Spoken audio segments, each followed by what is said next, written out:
Ertalabda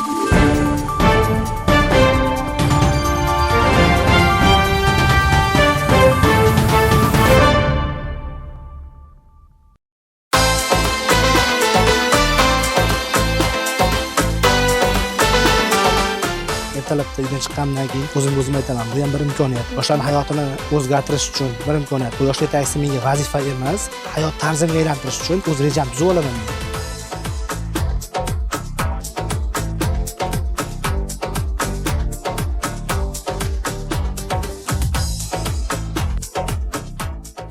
Har tong o'ziga yarasha bir mo'jiza bilan boshlanadi. Ba'zi insonlar uchun bu tong oddiy kunning davomi bo'lsa, boshqalar uchun yangi imkoniyat, yangi orzu, yangi maqsaddir.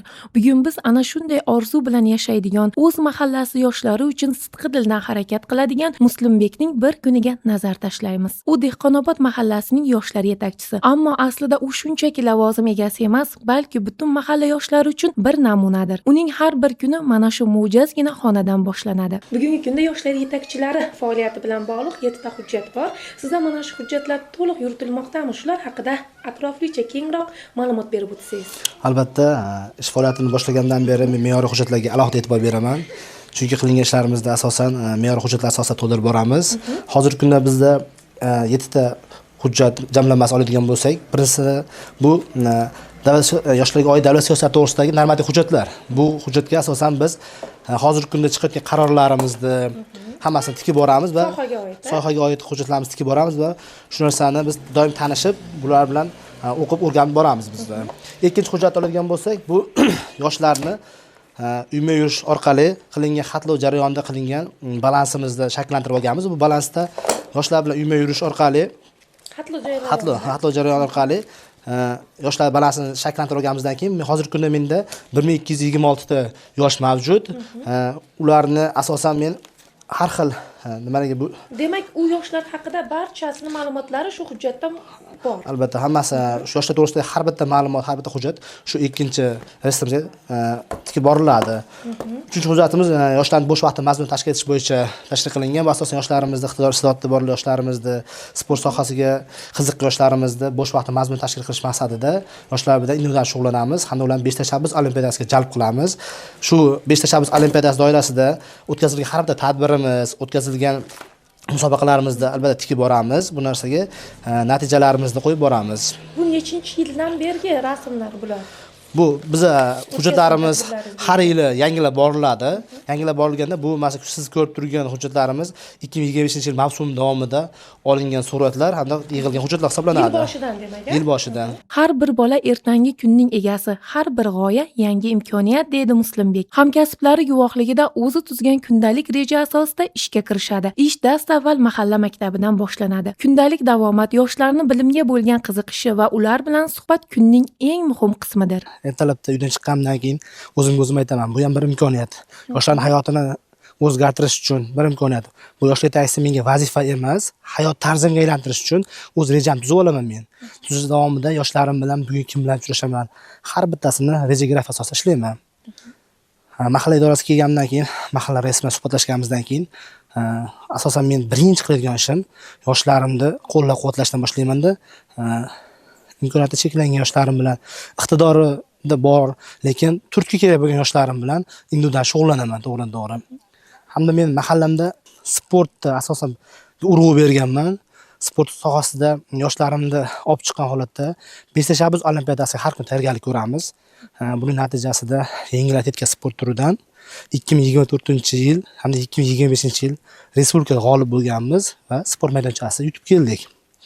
Keyin asosan mahallalarda ahamiyat bersangiz, qizlar sportga bo'lgan e'tibor juda pastlab ketgan.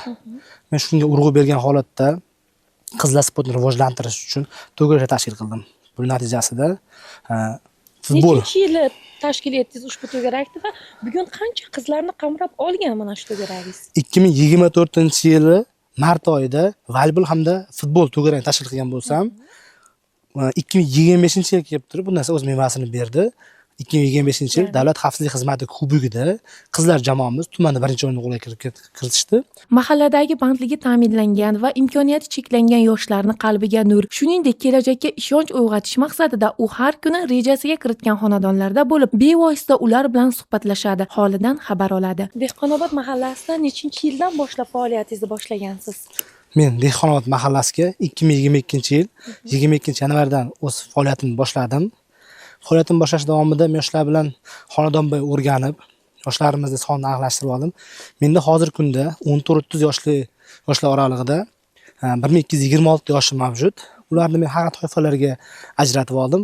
Ular bilan keyin ijtimoiy himoyaga muhtoj, yordamga muhtoj, o'z iqtidori bor yoshlar bilan individual ishlashga harakat qildim men. Shu o'rinda yetakchi imtiyozli kredit olib, bugun o'z tadbirkorligini boshlay olgan yoshlar bilan ham suhbat olib boradi. Ularga bugun qanday ko'mak kerak va ish samaradorligi qaysi bosqichda ekanligi bilan ham qiziqadi. Biz bu ishimizni 2-iyul oyida boshladik. Yosh yetakchi Muslim aka tashabbusi bilan. Biz bu ishni boshlashga 80 million imtiyozli kredit olib, shu instrumentlarni oldik. Shu ishni boshladik keyin. Biz bu ishda o'sha yurgizishimiz jarayonida yosh yetakchisini mehnati juda katta bo'ldi, bizga juda katta yordam qildi. Hozirgi kunda biz yasayotgan eshitronlarga talab yuqori. Men juda xursandman, oilam bag'rida shu ish bilan ta'minlanganimdan juda xursandman.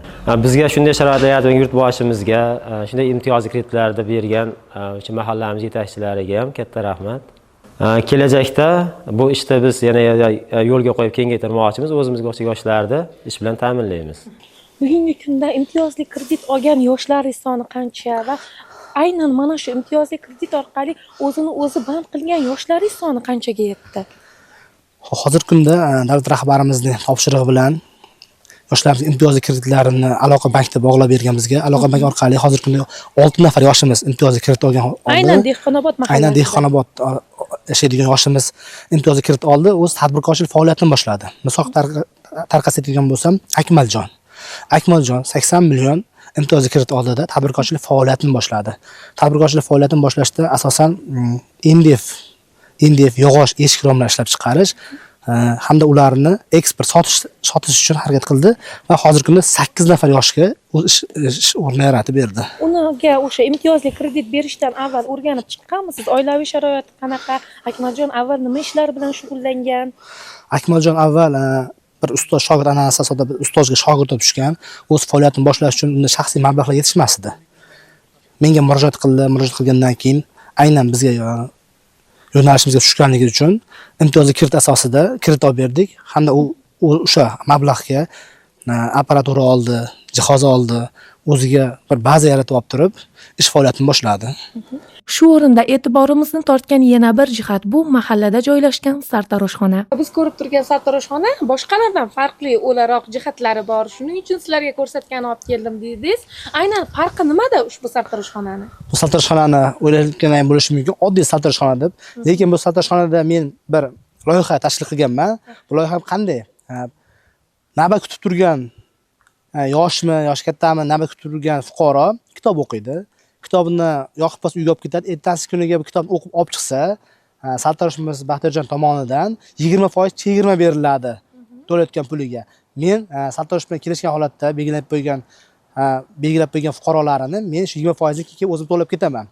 Bu ham bir yoshlarimizni fuqarolarimiz o'rtasida kitobxonlikni targ'ib qilish, ular orasida kitobga mehrni oshirishga qaratildi deb o'ylayman men. U nafaqat yoshlarni ezgu ish sari chorlaydi, balki ularning har bir tashabbusini qo'llab-quvvatlaydi. Sport musobaqalari, madaniy tadbirlar, 5 tashabbus doirasidagi loyihalar, bularning barchasida u yoshlar bilan bir safda. Dehqonobod yoshlar yetakchisi Muslimbek Usmonov haqiqatda aynan o'zini mahallasida asosiy maqsadini yoshlarni bo'sh vaqtlarini mazmunli tashkil etish bilan birgalikda ularni tadbirkorlik faoliyatlarini qo'llab-quvvatlash va oilaviy daromadlarni barqarorlashtirish bo'yicha ham alohida o'zini demak dasturlarni ishlab chiqdi va bu dasturlar asosida ishlay olishni bildi.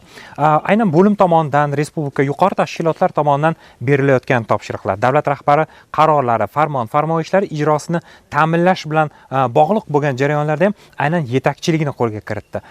Muslimbek haqida yana gapiradigan bo'lsak, ochig'ini aytganda yetakchi uchun xos bo'lgan haqiqatda yetakchilik, liderlik qobiliyati va o'z mahalla yoshlarini ortidan ergashtira olish kabi xususiyatlari bunda yaqqol namoyon bo'ldi. Davlat rahbarining ta'biri bilan aytganda bugun haqiqatda soddadil va sadoqati bor bo'lgan kadrlarga aylangan desam ham bu ham asli haqiqat bo'ladi. Aynan mahallasida O'zbekiston tumani yoshlar yetakchilari uchun nafaqat O'zbekiston tumani, balki viloyat yoshlar yetakchilari uchun namuna bo'la oladigan darajadagi ishlarni tashkillashtira oldi. Bugun Muslimbek Usmonovni nafaqat mahalla yoshlari, balki tuman, viloyat va hattoki respublika darajasida ham buni nomini bilishadi. Bu qilgan ishlarni sezishadi. Niyatimiz O'zbekiston tumanida faoliyat yuritayotgan yoshlar yetakchilarini aynan Dehqonobod mahallasi yoshlar yetakchisi misolida ko'rsata olishlik va aynan xalq va davlat o'rtasidagi ko'prik vazifasini bajarayotgan yoshlar yetakchilarini qo'llab-quvvatlashga doimo tayyormiz. Bugungi kunda ayniqsa yoshlar yetakchisi tomonidan yoshlar bilan ishlash jarayoniga juda katta e'tibor qaratilgan. Bugungi o'sha mahalladagi yoshlarni bandligini ta'minlash, ularning muammolarini o'rganish, ularni kasb-hunarga o'rgatish borasida mahalla sportga jalb qilish, yana yoshlarimiz sportga jalb qilish borasida mahalla yoshlar yetakchisining o'rni juda katta. Meni mahallamda mana shu yoshlar yetakchisi Muslimbek Usmonov bilan ish jarayonida juda hamkorligimiz yaxshi, chunki Muslimbek bilan o'sha yoshlarni bo'sh vaqtini mazmuni tashkil etish, ularni shu sport tadbirlariga jalb qilish hamda o'sha oilalardagi muammolarni, yoshlar muammolar o'rganish jarayonida Usmonov Muslimbek bilan birgalikda o'sha mahalladagi yoshlar o'rtasida muammolarni bevosita birgalikda amalga oshirib kelmoqdamiz. Xonasiga kirgan har qanday yoshlar, hatto kattalar ham o'sha xonadan motivatsiya olib chiqadi. Chunki u yerda o'zi erishgan yutuqlar, mahallamiz yoshlari erishgan yutuqlar hammasi mujassam ko'rinib turibdi-da. Shuning uchun men o'zim ham shaxsan kirsam o'sha xonadan motivatsiya olaman.